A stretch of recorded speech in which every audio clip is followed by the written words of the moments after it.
let's begin.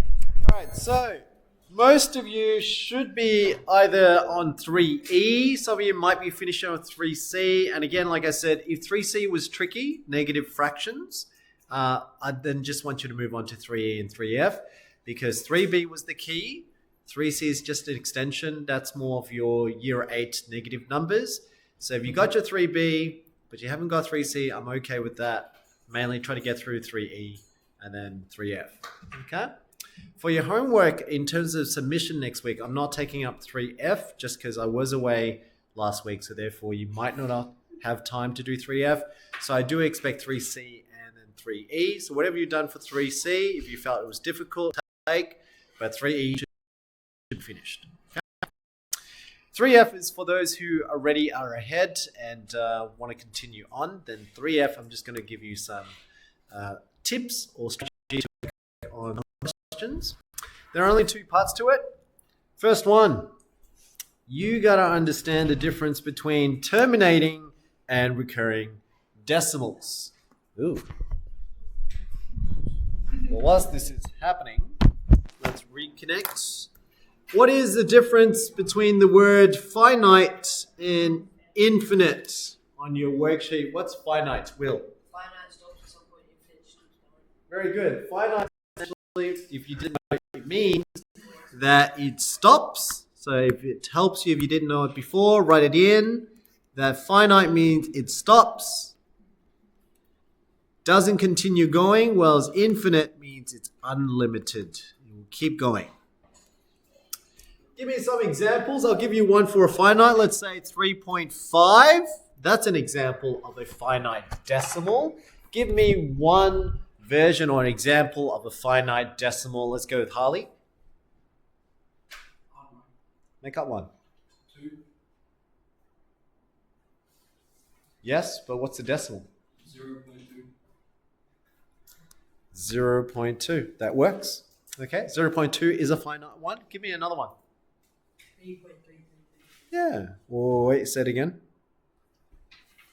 3.33. Okay. 3.33, just as it is finite. If you said 33333 ongoing, then it becomes recurring. Very good. Give me another one. 1.2567. Yeah, I was expecting something like that. 1.2567. Doesn't have to be 2 digits or 1 digit. What was funny is when I did it with the other class, I asked 5 different students, and you know what they all did? I started with 3.5, so the next one said 3.6.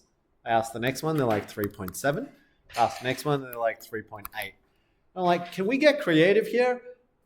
When we say finite, it doesn't have to be one decimal. It could be 3.6123. No one ever said that. Thank you, Armand, for being the first one to give me more than one decimal point. But yes, so that's finite. Okay? Whereas infinite, which is the one that it almost sounded like what Will was doing before, 3.333. But then how do we say that 3 repeats infinitely? What do? You put a dot on a 3. Now, sometimes there's multiple numbers. For example, you could have 1.27, then 27 again. You can now use 2 dots, or what's the other way? A line. You can use a dot, 2 dots, or a line. Okay, but you only need to do it once. So if you just do it that once, essentially that bar tells people to say 27 repeats itself ongoing. Okay? Now, the method to convert is the same for both terminating and recurring. So here, I've got 2 examples here. Example 1, example 2, and then I'll give you a tip. How will you know if you will have a terminating or recurring just by looking at the fraction? Okay? So for now, let's have a look at 5/8. How do you write 5/8 as a terminating or recurring decimal, or how do you know? Well, you literally do what it says. So this means 5. What's this symbol mean again? Divide, not times. And that means 8.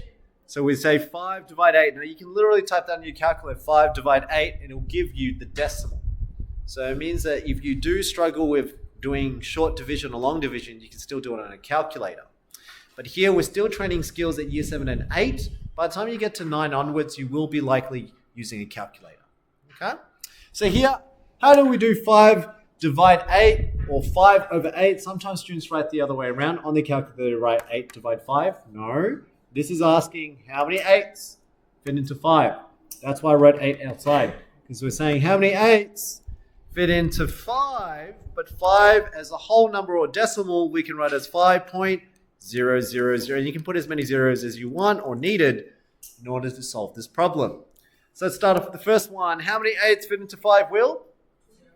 0, because it's too big. 8 is too big. 5 is a lot smaller. So we then say, well, that 5 now, we carry it over to the next place value, so the tenths. But 5 units is equivalent to 50 tenths. That's why you put the 5 over, and it looks like 50.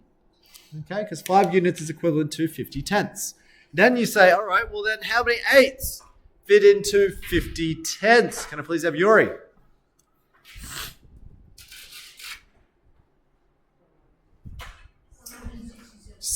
Oh, close. 8 times 7 is 56, so you're past 50. 6, because 8 times 6 gives you 48. So what's the remainder? 2. Very good. You carry the 2. Now, notice that it's 0.6, but there's a decimal point here. We moved into the tenths column, so you should put a decimal point here, and then you follow the pattern again. How many 8s fit into 20? Let's go with Luke. 2. Remainder? 4. Good. You carry the 4 across, and then that now makes it 40. So how many 8s in 40? Let's go with Rira. 5. Beautiful. Remainder? 0. Because it's a remainder of 0, then the rest is going to be 0. Therefore, it is 0.625. So is this a terminating or recurring decimal, Oliver? Terminating. Very good. Therefore, it is terminating because it stops. Let's go with the next one. Now, 6, 7. 6 over 7 or 6, 7. Yes, the other class was a bit silly on that one. 6 over 7 means the same thing. 6 divides 7. And we're asking how many 7s fit into 6. Again, you can type in your calculator, but we're now going to do it by hand. So let's see. We're asking how many of these 7s fit into 6. It's 6.00, and you can put as many zeros as you need in order to solve the problem. Let's do it again. How many 7s fit into 6? Can I please have, let's go with Shreya. How many 7s can fit into 6? 0, because it's too big. 7's too big, so you carry the 6 units across, and it becomes now 60 tenths. How many 7s fit into 60? Let's go with a mirror. 8, because 7 times 8 is 56. Remainder what, Aaron? 4, very good. So we carry the 4 across, and then we say, how many 7s fit into... Oh, yeah, I asked you remainder. Yeah, so how many 7s fit into 40? Let's go with Harley.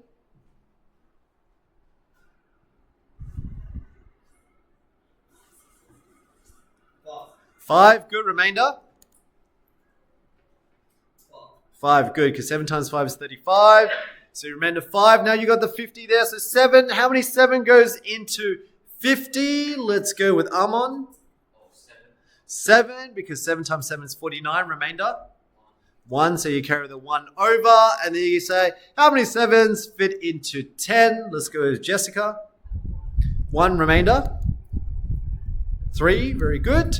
Because it's 1 times 7 is 7. Remainder 3 there. And then you're on 30. Now this seems to be going on quite a bit actually. So 7, how many 7 fits into 30? Can I please have Zave?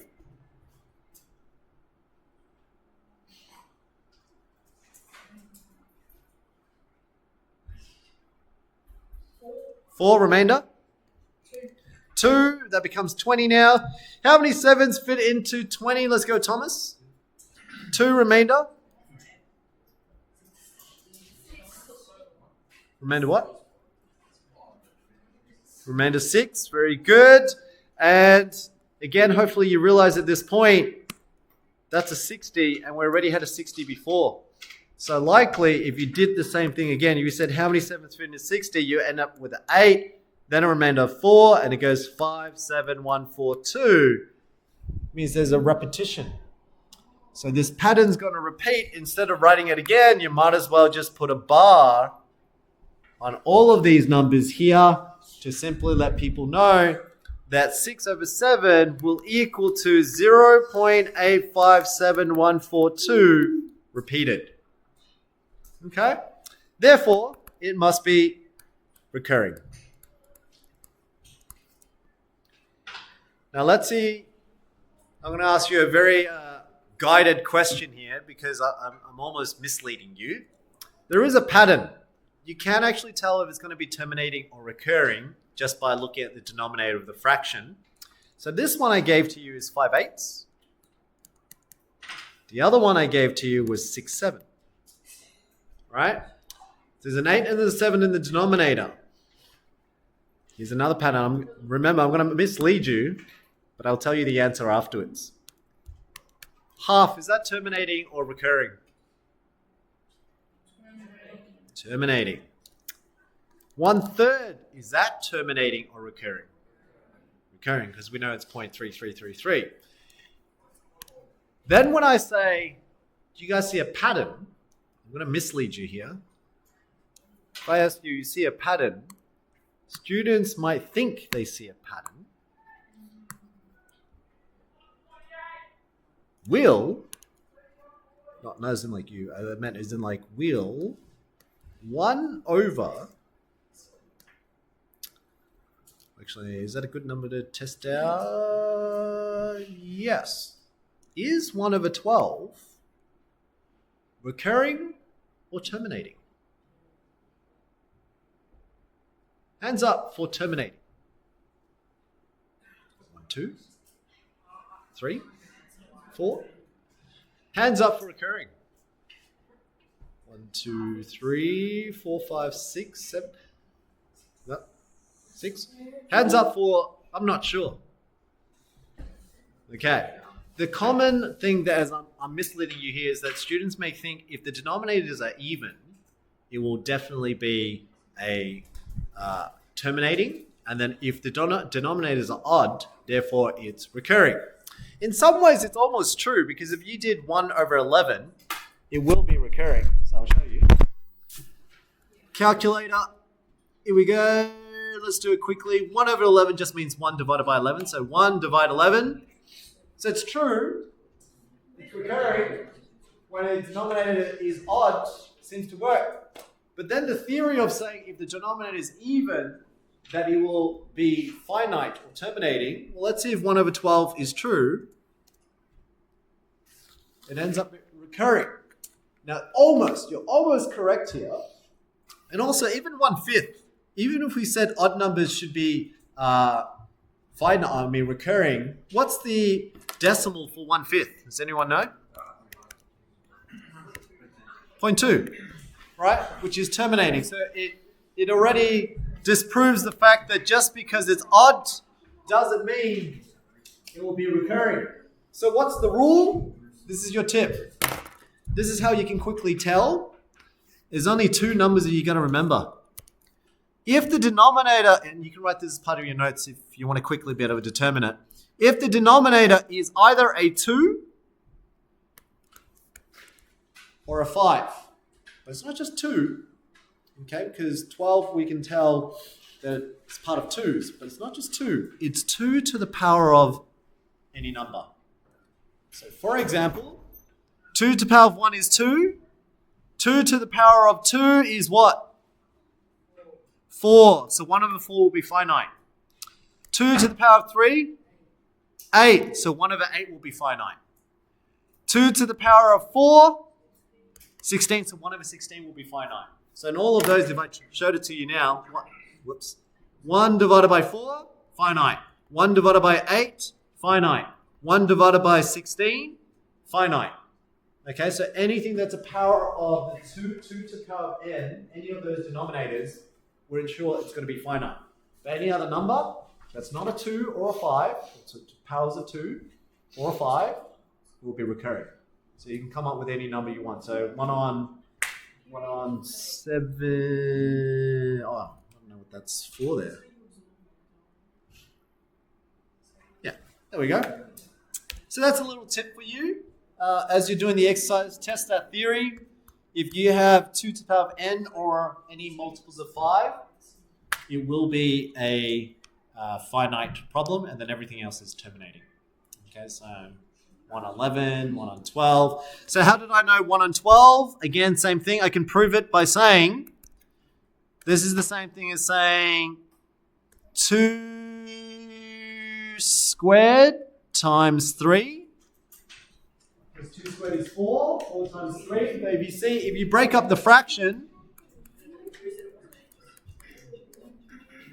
so one's finite, one's recurring. So if you've got a recurring times something that's finite, you're always going to end up with recurring. That's why 1 over 12 will become recurring. So anything that doesn't fall in that category of 2 to the power of n or power of 5, then you get your finite. Recurring. All right, cool. So that was a little tip for example 1, example 2. The last one is an easy one. I'm going to do 3, and I'm going to get you to fill out 1, 2, 3, 4, 5, 6, 7, 8, 9. 9 boxes, and then you can go and do your work. Okay? All right. Here's the last example. Shh. Don't speak while I'm speaking, please. So, rounding decimals. Interestingly enough, this skill may seem very simple, but I have found many senior students who still struggle with rounding decimals. So I want to make sure that students understand how to do them, especially when it's round to 2, round to 3. In mathematics, we usually round to 2 to 3 very often. And if you do science, they do that quite often with significant figures as well. So just understanding how to do it. Let's do rounding 1 decimal place. I'm going to do this one, then round 2, then round 3. Okay, so I'm going to do these 3, but you're going to fill out all these boxes. So that's 6, and then there's 3 on the bottom there. So that's 9 in total. Okay, so I'm going to fill out the first 3 to give you an idea how to solve the problem. But I'm going to do it like this. So you get 3 different versions. Okay? Here we go. First one. When they say round the number, so this is my number, to 1 decimal place, the first thing you should be looking for is right after the decimal, I only pick 1 number. So I got 12.3. This is the number I'm looking at, 1 decimal point. Okay? So this one should be 12.3. Then if I looked at the next one says round to 2 decimal places, right? So 2 decimal places means these are the 2 digits after the decimal point. So I should have 0.97. Now before you finish your answers, you always have to check the next bit. See, I said 1 decimal place, we chose 3. I said 2 decimal places, we chose 9 and 7. But what you need to check now is the number right afterwards. So in this case, the number right after the 3, the last digit, which is an 8, if it's 5 or more, you add 1 to that last digit. Okay, so in this case, because 8 is bigger than 5, you add 1 to the last digit. So in this case, when I round this answer to 1 decimal place, it's not 12.3. The correct answer is 12.4. Then you go to the same one with the second example. So I looked at 2 digits, it's 97, but you have to check that last digit. If it's 5 or more, you add the last digit by 1. Okay, so in this case, yes, 6 is bigger than 5. And if it's exactly 5, you still add 1 to it. So this means the answer is not 0.97, but 0.98. That's what those 2 decimal places, 3 decimal places mean. It just means take the first digit, 2 digits, or 3 digits after the decimal point. So in this third example, when it says round to 3 decimal places, here, I should be taking 1, 4, and 5. Those are my 3 decimal places. But before I write my answer, you have to check the next digit, the 9. In this case, you're going to add 1 to it. Okay, if it's less, you just leave the answer as 8.145. You only add 1 if the number is 5 or more. In this case, it is 5 or more, so you need to add 1 to this, and therefore your final answer is 8.14 and not 5. It's now 6. Okay? What I want you to do now is to fill in the remaining gaps. And these 3 as well. I'm going to walk around to check that you've done it correct before you move on. If you finish, let me know. Put up your hand and then I'll come around and check. And then you can do your own exercise. So you're either doing 3E, you might be working with 3C, but I reckon you should be able to move on to 3E by now. Okay? I'll stop the video there.